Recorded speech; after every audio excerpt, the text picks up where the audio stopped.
اعوذ باللہ من الشیطان الرجیم بسم اللہ الرحمن الرحیم۔ موجزہ حضرت امام موسیٰ کاظم علیہ السلام کا کہ شہر تلکان میں ایک ماہگیر مچھیرا تھا اور کس طریقے سے وہ سمندر میں پھنس چکا اور آپ سے التجا کرنے لگا، اور آپ نے کس طریقے سے اسے سمندر سے وہ نکلا، اور پھر کس طریقے سے اس نے عثمان سے نازل ہوا کھانا کھایا، اور کس طریقے سے پھر وہ بادلوں کے ذریعے گھر پہنچا۔ ویڈیو کو شروع سے لے کر آخر تک مکمل واچ کریں تاکہ آپ کو پوری جو معجزہ ہے اس کی سمجھ آ جائے۔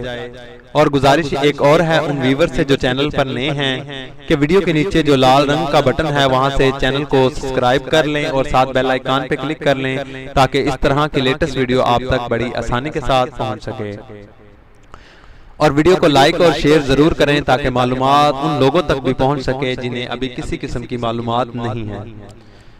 شہر تلکان میں ایک ماہگیر مچھیرا علی بن سہالیہ تلکانی رہتا تھا۔ وہ روزمرہ صبح کو کشتی لے کر سمندر میں مچھلیوں کے شکار کو نکل جاتا اور دوپہر تک جتنی مچھلیاں ہاتھ آ جاتی ان کو بیچ کر اپنی بیوی اور بچوں کا پیٹ پالتا تھا۔ ایک رات جب وہ بستر پر لیٹا تو اسے احساس ہوا کہ وقت پر نہ آنکھ کھل سکی۔ بیوی نے بار بار جگانے کی کوشش کی، بالآخر جاگ اٹھا۔ آنکھوں میں نیند کی خماری باقی تھی مگر کشتی کو لے کر روانہ ہو گیا۔ نیند کے سبب کشتی کے چپاہوں ہاتھ میں سنبھل نہیں رہے تھے۔ اس کی اونگ میں کشتی کے چپاہے ہاتھ سے چھوٹ گئے۔ وہ بیٹھا بیٹھا سو گیا۔ کشتی ہوا کا رخ پر بہتی بہتی ایسی جگہ جا پہنچ گئی جہاں سمندر کے بھنورے تھے۔ کشتی بھنوروں میں پھنس کر چکر کھانے لگی۔ اس کے جھٹکوں سے آنکھ کھل گئی۔ کشتی کے بھنوروں کو دیکھ کر بہت گھبرایا مگر فوراً چمپوں کی مدد سے کشتی کو گرد دبا کر نکالنے کی کوشش کرنے لگا، لیکن کشتی اس قدر تیزی سے گھوم رہی تھی کہ جیسے بہت جلد ڈوبنے والی ہو۔ اس جدوجہد میں چومپے بھی اس کے ہاتھ سے نکل کر سمندر میں جا گرے، اور دیکھتے دیکھتے بھنوروں کے زور سے کشتی کے دو ٹکڑے ہو گئے، اور سہالیہ تلکانی بھی سمندر میں گر گیا اور ہاتھ پاؤں مارنے لگا۔ اسی طرح کشتی کا ایک تخت بہتا ہوا اس کے ہاتھ آ گیا۔ وہ اس کے اوپر بیٹھ گیا۔ تخت موجودہ کے رحم و کرم پر بہتے ہوئے چلا جا رہا تھا۔ دور دور تک کشتی کے خشکی کے آثار نہ تھے۔ 3 دن اور 3 راتیں اسی تخت پر رہا۔ تلکانی بھوک پیاس لبے دم تھا۔ اسی عالم میں سوچنے لگا کہ شاید میرا آخری وقت آ گیا۔ چنانچہ اس سے نیند، بے ہوشی اور گستاخی کے عالم خلوص دل کہنے لگا کہ خلوص دل سے کہنے لگا، اے موسیٰ کاظم، آپ تو باب الجوا ہیں، آپ تو بگڑی بنانے والے ہیں اور حاجت مندوں کی حاجتیں پوری کرتے ہیں۔ میری بھی مدد کیجئے، فریاد کو پہنچاؤ، دم امداد ہیں۔ آؤ یا موسیٰ کاظم، حسنین کا صدقہ میری بگڑی کو بناؤ۔ یا موسیٰ کاظم، تکلیف مسافر کو کبھی ہو نہ سفر میں، ایز نہ خزر میں، گھر خیر سے پہنچاؤ، عزیزوں سے ملاؤ۔ یا موسیٰ کاظم بار بار ان الفاظوں کو دہرانے لگا۔ کبھی سوچتا کہ میں سمندر میں خود کو گرا دوں تاکہ اس زندگی کی تمام کا خاتمہ ہو جائے۔ غرض تلکانی اسی بات کو سوچتے سوچتے نکابت کے باعث بے ہوش ہو گیا۔ تھوڑی دیر بعد اچانک اس کے تخت کو زبردست جھٹکا لگا اور تخت خشکی کے حصے سے جا لگا۔ اللہ کی قدرت، تلکانی کی آنکھ جب جھٹکے کی وجہ سے کھلی تو خود کو کشتی پر پایا۔ ادھر ادھر نظر دوڑائی تو دیکھا ہر طرف طرح طرح کے پھول اور درخت جن کی شاخیں بہت نیچے جھکی ہوئی تھی بے شمار ہیں، اور چاروں طرف نہر رواں دھواں۔ اس نے کچھ دیر ستا کر ایک درخت کے پاس جا پہنچا، خوب پھل کھائے اور پانی پیا۔ تھوڑی دیر آرام کی، پھر وضو کر کے 2 رکعت نماز شکر ادا کیا اور ایک ٹیلے کے نیچے سو گیا۔ اسی دوران ایک خوفناک آواز کان میں پہنچی جس سے اس کی آنکھ کھل گئی۔ دیکھا 2 گھوڑے آپس میں لڑ رہے ہیں۔ جیسے ہی گھوڑے نے دیکھا کہ فوراً سمندر کو دڑپے۔ پھر ایک عظیم الحق پرندہ جو ہاتھی سے بھی کئی گنا بڑا تھا آ کر قریب کی پہاڑی پر بیٹھ گیا۔ تلقانی درخت کے درمیان سے گزر کر اس پہاڑی کے پاس پہنچا کہ وہ پرندے کو دیکھ سکے، اور وہ پرندہ کیسا ہے، آخر کیا چیز ہے۔ وہ پرندہ اس کو دیکھ کر ایک طرف کو اڑا۔ یہ اس کے پیچھے چلا کہ وہ کدھر جاتا ہے، آخر یہ کیا چیز ہے۔ تھوڑی دور جانے کے بعد ایک غار سے تلاوت قرآن مجید، تسبیح و تحمیل اور تکبیر کی آواز سنائی دی۔ تلقانی نے سوچا کہ شاید مجھے کوئی راستہ مل جائے گھر جانے کا، چلو غار کے اندر ہو لیتا ہوں۔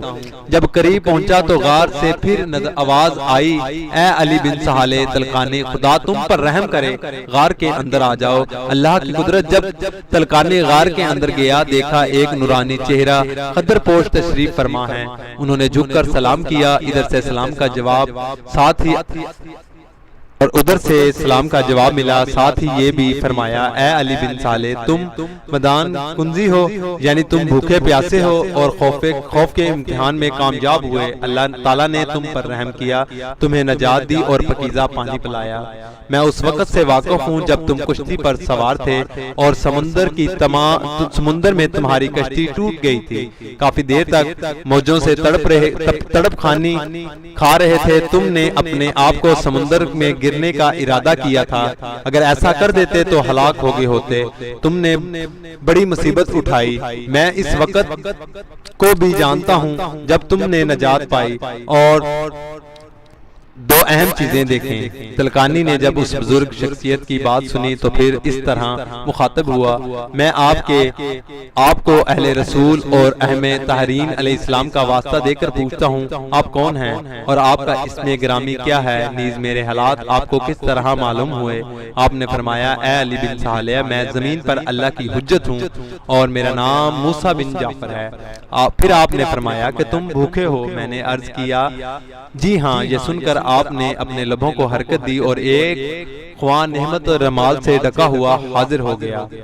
حضرت نے خوان سے رمال ہٹایا اور فرمایا، اللہ تعالیٰ نے جو رزق دیا ہے اسے کھا لو۔ میں نے بیٹھ کر خوب سیر ہو کر کھایا، ایسا کھانا کبھی نہ کھایا تھا۔ پھر مجھے پانی پلایا جو ایسے خوش ذائقہ پانی تھا، اسے قبل نہ پیا تھا۔ پھر آپ نے 2 رکعت نماز پڑھی اور مجھ سے فرمایا، اے علی بن صالح تم گھر جانا چاہتے ہو؟ میں نے کہا، جی حضور۔ آپ نے دعا کے لیے ہاتھ بلند کیے، ناگہاں بادل کا ٹکڑا آنے لگا اور غار کے چاروں طرف سے گھیر لیا اور باحکم خدا آپ کو سلام کیا۔ حضرت نے جواب سلام دے کر دریافت فرمایا، کہاں کا ارادہ ہے؟ انہوں نے سر زمین کا نام لیا اور چلا گیا۔ تھوڑی دیر بعد ایک دوسرا ٹکڑا بادل کا آیا اور سلام کیا۔ آپ نے بات دینے کے جواب سلام پوچھا، کدھر جا رہے ہو؟ بادل نے جواب دیا، تلقان فرمایا، اے خدا اے وحدہ لا شریک کے اطلاعات گزار ابھر جن کے بادل، جس طرح اللہ تعالیٰ کے قبیت کردہ اشیاء اٹھائے لے جا رہے ہو، اسی طرح اس علی بن صالح کو بھی لے جاؤ۔ جواب ملا، بشر چشم حضرت نے ابھر کو حکم دیا کہ زمین کے برابر ہو جاؤ۔ وہ زمین پر آ گیا۔ آپ نے علی بن صالح کا بازو پکڑ کر اس پر بٹھا کر حکم دیا کہ انہیں ان کی منزل تک پہنچا دینا۔ چنانچہ بادل اٹھا اور ہوا کے دوش پر چل پڑا۔ اللہ کی قدرت باخدا مجھے کوئی تکلیف یا کوئی خوف کا مطالعہ نہیں ہوا اور شہر تلقان جا پہنچا۔ اے اللہ، جس طرح علی بن صالح تلقانی کی دلی مراد طفیل امام موسیٰ کاظم علیہ السلام کے پوری ہوئی، اسی طرح ہر مومن مرد اور مومن کی حاجات بھی پوری کرنا۔ اور جن دوستوں نے ابھی تک چینل کو سبسکرائب نہیں کیا، ان سے بھی گزارش ہے کہ چینل کو سبسکرائب کر لیں اور ساتھ بیل آئیکن پہ کلک کر لیں تاکہ لیٹسٹ ویڈیو آپ تک بڑی آسانی کے ساتھ پہنچتے رہیں۔ اور اس ویڈیو کو لائک کریں جنہیں پسند آئی ہو، اور زیادہ سے زیادہ شیئر کریں تاکہ امام موسیٰ کاظم علیہ السلام کے صدقے ہماری مشکلیں، مصیبتیں، پریشانیاں خدا تعالیٰ ہمیں سے دور فرمائے اور ان کے صدقے ہمیں نیک بنائے۔ تو سبھی مسلمان بھائیوں سے گزارش ہے کہ اس ویڈیو کو اتنا زیادہ شیئر کرو تاکہ یہ معلومات دوسرے لوگوں تک پہنچ سکے کہ کس طریقے سے حضرت نے آ کر مدد فرمائی اور کس طریقے سے کشتی کو پانی سے نکالا۔ یہ تو اللہ کی قدرت ہے جو اپنے بندوں کو معجزے عطا کرتا ہے۔ نیکسٹ ویڈیو تک کے لیے اللہ حافظ۔ خدا آپ کا اور ہمارا حامی و ناصر ہو، دعاؤں میں یاد رکھیے گا۔ اللہ حافظ۔